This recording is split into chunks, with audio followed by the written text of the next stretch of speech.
मेरा नाम है काला, अरविंद काला।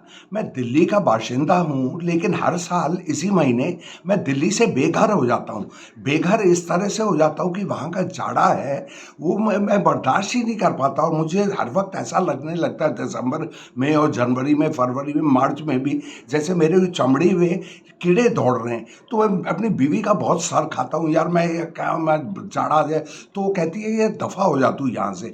तो उन्हीं दो लफ्ज़ों की तो मुझे इंतज़ार रहती है, वो कहती है दफ़ा हो जा, मैं दफ़ा हो जाता हूँ और मैं गोवा आता हूँ। पिछले 18-19 साल से मेरा इस तरह से हर साल ये पलायन रहता है गोवा, और यहाँ पर मैं टिका रहता हूँ 2 महीने। जितना मेरा पैसा चले, बटुआ तो पतला ही है, और ये यहाँ पे आ जाता हूँ मैं। तो पिछले 18-19 साल से, जैसे मैंने कहा, इस दफ़ा ये गोवा में मैंने एक बिल्कुल ही अलग नज़ारा देखा। गोवा जनाब खाली है, खाली। जिस सड़क पे मैं रहता हूँ, या कंडोलम बीच रोड, उसमें गोरे भरे रहते थे क्रिसमस टाइम ये क्योंकि गोरे जो हैं ये ब्रिटानिया के या बाकी यूरोप के भी, तो वहाँ पे तो उनकी जो पेंशन होती है वो हिंदुस्तान में ज़्यादा चलती है। तो फिर वो इतने भरे रहते थे, अरे तुम्हें मैखानों में, रेस्टोरेंट में जगह नहीं मिलती थी, दुकानें भरी रहती थी ये। और इस दफ़ा सब कुछ खाली। और ये जो खाली जो है, लोगों ने अपना खोपड़ा पकड़ा हुआ है। यहाँ के जिन्होंने किराए पे कोई होटल लिया है 16-17 कमरे का, अरे भाई उसने तो होटल के मालिक को एडवांस में दे दिया पैसा, ये सोच के कि यार गेस्ट आएंगे और मेरी आमदनी होगी, और आमदनी हो ही नहीं रही। तो ऐसे इतने बुरे हाल हो गए हैं और ये गोवा के, और क्यों, हमें मालूम ही नहीं। और गोवा का खाली होना ये एक एक चीज़ दर्शाता है कि ज़िंदगी में कुछ भी हो सकता है। अब मैं उस पे जाता हूँ, मतलब कोई आप एतबार नहीं कर सकते कि क्या हो जाएगा आपके साथ कब। अब ये यही थियरी एक वो अमेरिकन है, लेबनान का था वैसे, अमेरिकन, वो नासिम तालिब, उसने एक ब्लैक स्वॉन की थी। उसने कहा था कब क्या हो जाए आप एक तो प्रेडिक्ट नहीं कर सकते कि कब क्या हो जाए, क्योंकि कुछ भी चीज़ हो सकती है। और हमारी हमारी अपनी ज़िंदगी और जो हमने देखा है नज़ारा ज़िंदगी का, उसी से साबित हो जाता है ये। अरे भाई कोविड, किस दुनिया में किसी ने सोचा था कि कोविड होएगा? अमेरिका, बलवान अमेरिका ने ये सोचा था कि 4 मुसलमान वो 4 हवाई जहाज़ उनकी 4 बिल्डिंगों को गिरा देंगे। हमने सोचा था कि ताजमहल, बम्बई का ताजमहल, वहाँ पे हमला हो जाएगा। तो ये हर चीज़ जो होती है, किसी ने सोचा था कि सुनामी, अरे लोगों को क्या बिल्डिंगों को बाहर ले जाएगी पूरी दुनिया में। अरे किसी ने सुनामी का तो सुना ही नहीं था। तो इस किस्म की चीज़ें होती हैं दुनिया में। या इसी तरह से कि वो ये अभी जो से इजराइल में ही हो रहा है, इजराइल ने ये थोड़ी सोचा था कि हवा से आएंगे और उनके 1000 लोगों को मार देंगे वो फिलिस्तीन। तो इस तरह से ये होता है। तो ज़िंदगी ये हमें दिखाती है, और ये गोवा में बिल्कुल यही हुआ। भाई क्यों नहीं आ रहे?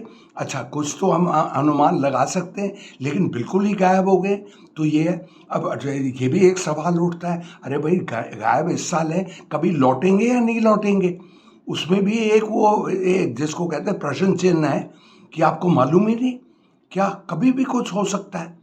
तो इस सिलसिले में मैं हिंदू हिंदू हिंदू धर्म को कि एक बात की दाद देता हूँ। ये जो लक्ष्मी पूजा है, इसमें बहुत बड़ी अक्लमंदी है। जब आप पैसे की पूजा करते हैं, पैसे की पूजा मतलब ये नहीं कि वो नोट ही, आप अपनी सिक्योरिटी ये थे देखते, क्योंकि आखिरकार, अरे आपका बाप, आपकी माँ, आपका बेटा, आपकी बेटी, आपके भाई, कोई कोई काम में नहीं आता, बस रोकड़ा काम में आता है, कैश। तो लक्ष्मी की जो पूजा जैसे होती है हिंदुस्तान में, इसका मतलब यही होता है कि यार आगे के बुरे दिन आ सकते हैं, तो थोड़ा तैयार रखो, पैसे बचाने रखो। बल्कि मुझे ऐसा लगता है कि कंजूस बड़े अक्लमंद होते हैं। मैंने कंजूसी नहीं करी, इसकी वजह से मेरा मेरा यानी क्लेम, कभी कभी मुझे ऐसा लगता है कि कंजूसी से रहता तो थोड़ा ज़्यादा अच्छा रहता, थोड़ा अपने को ज़्यादा महफूज समझता। अच्छा ये है। अच्छा अब गोवा जैसे खाली हो गया, अब आप ये सोचिए ब्रिटानिया का या फ्रांस का या जर्मनी का। और ये भी एक और बात सोचने की है कि वो हिंदुस्तान आएगा क्यों? अरे इस कबाड़ी मुल्क में आएगा क्यों? अब आप ये सोचिए पूरी दुनिया में गोरे गोरे और ये लोग गांजा पीते हैं क्योंकि हर जगह कानूनी है गांजा। अरे अमेरिका में 50 सूबे हैं, स्टेट, और उनमें आधों में ये हो गया, ये क्या कहते हैं, गांजा लीगल है। अरे लिस्टेड कंपनी है स्टॉक एक्सचेंज में वहाँ। तो पूरी यूरोप में ये, तो आप ये सोचिए कोई जर्मन आना चाहता है, भाई हिंदुस्तान आना चाहता है, लेकिन उसको गांजा भी चाहिए, और गांजा यहाँ आपको मिलेगा ही नहीं। यहाँ पर तो हर चीज़ में ये नहीं नहीं नहीं, तो थाईलैंड क्यों नहीं जाएगा? थाईलैंड में उसको गांजा भी मिलेगा लीगल, जिसको कहते हैं आप दुकान से खरीदिए और सोटे लगाइए, दारू भी मिलेगी, एक नमकीन छोकरी भी मिलेगी हर नुक्कड़ में। यहाँ पे कौन कौन मिलेगा? कोई है ही नहीं यहाँ पे, कुछ भी नहीं है यहाँ पर। और एक और आदमी महफूज नहीं समझता, अगर आप थाईलैंड जाएं आपको कभी ऐसा नहीं लगेगा कि कोई तो आपकी पिटाई उटाई कर दे, लेकिन हिंदुस्तान में तो ऐसे जुल्म होते हैं कि कोई कोई हिसाब ही नहीं लगा सकता, और सब लूट पाट में लगे रहते हैं, टैक्सी ड्राइवर से ये लेके। तो वो उसको जर्मनी से इंडिया आना है या जर्मनी से थाईलैंड जाना है तो थाईलैंड ही चले जाएगा, और बाकी भी मुल्क है वहाँ, कैम्बोडिया, लाओस, ये सब यहाँ पर गांजा कानूनी नहीं है, लेकिन कोई आपको पूछता नहीं है, खुलेआम आप करिए। और लड़कियाँ तवाइफ घूमती रहती है हर सड़क में, इसको ले लो इसको ले लो, हंसती रहती है, और बड़ी देखभाल करती हैं आपकी। आप बिस्तर में घुस जाइए, जवान लोगों की तो अपनी बदन की हवस होती है। यहाँ पे क्या है, यहाँ पे कोई भरतनाट्यम, सिर मुंडी हिला लो ऐसे करके, कथक वगैरह। और भरतनाट्यम है क्या? अरे भरतनाट्यम एक ऐसा है कि आपका जो औरत होती है भरतनाट्यम डांस, उसका पिछवाड़ा मतलब बम्स बट, उसका पिछवाड़ा इतना चौड़ा होना चाहिए, अगर वो दरवाजे से दाखिल हो पाए तो डिस्क्वालीफाई हो जाती है, फेल हो जाती है, कि इतना चौड़ा होना चाहिए उसका पिछवाड़ा कि वो दरवाजे से ही ना निकल पाए। तो ये है, मोदी साहब वो वहीं जाके कुवैत में वो ऐसे ही कर रही थी वो, और वो मोदी साहब खड़े हो गए देख रहे थे।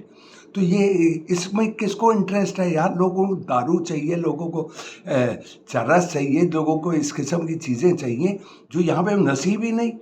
अरे भाई हमारा कंपटीशन तो हो रहा है कि थाईलैंड से और श्रीलंका से और हर जगह, अगर वो लोग कहेंगे कि क्या है, और इनमें तो बहुत बहुत जगहों में बाली वाली ये सब वीज़ा की फीस ही नहीं है, और हर वक्त वो उनके मैखाने खुले रहते, और हिंदुस्तान से ज़्यादा सस्ता है।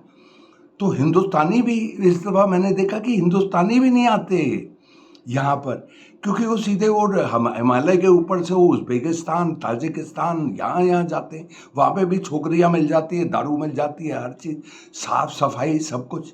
तो वहाँ पे भी तो मेरी जो सड़क है उसमें तो लुट गए हैं लोग।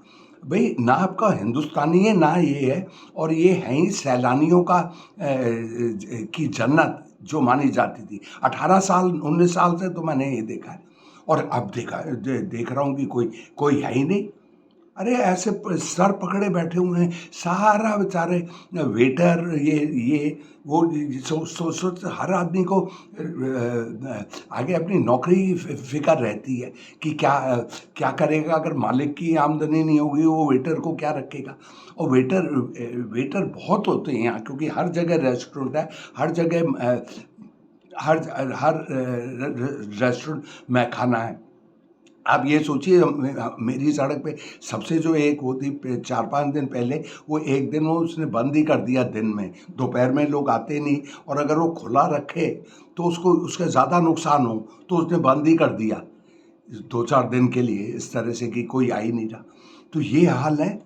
तो ये ज़िंदगी का इस तरह से आलम रहता है कि कुछ मालूम ही नहीं कि कोई क्या करे। शैक्स हैं, शैक्स मतलब वो समुंदर के सामने, वो भी खाली रहती हैं, और बस ये नज़ारा है गोवा का। और जो जैसे मैं दोहरा देता हूँ वो, कि भाई ये जो गोरे गए हैं, जो लगातार ब्रिटानिया के, जिनको मैं 18 साल से देखता आ रहा हूँ, वो तो गायब हो गए। अरे भाई लौटेंगे, अगले साल लौटेंगे, उसके बाद लौटेंगे, होगा क्या इन सब लोगों का? बेचारे लुट गए। तो ये दुखी कहानी मैं आपको बता रहा हूँ, लेकिन जो मैं देख रहा हूँ चश्मदीद की हैसियत से, तो वो मेरा फ़र्ज़ बनता है कि मैं आपको बताऊँ कि ये हाल है। और मुझे तो बहुत, मेरी हमदर्दी तो उनके लिए है। भाई मेरी रोज़ी रोटी तो यहाँ से जुड़ी नहीं है, तो मेरी हमदर्दी उसके लिए है। चलिए साहब, अच्छा एक गुजारिश है, सबको फॉरवर्ड करिए, आप सबको जानते हैं, तो उससे मेरी भी थोड़ी शोहरत बढ़ जाती है, मुझे मदद मिल जाती है।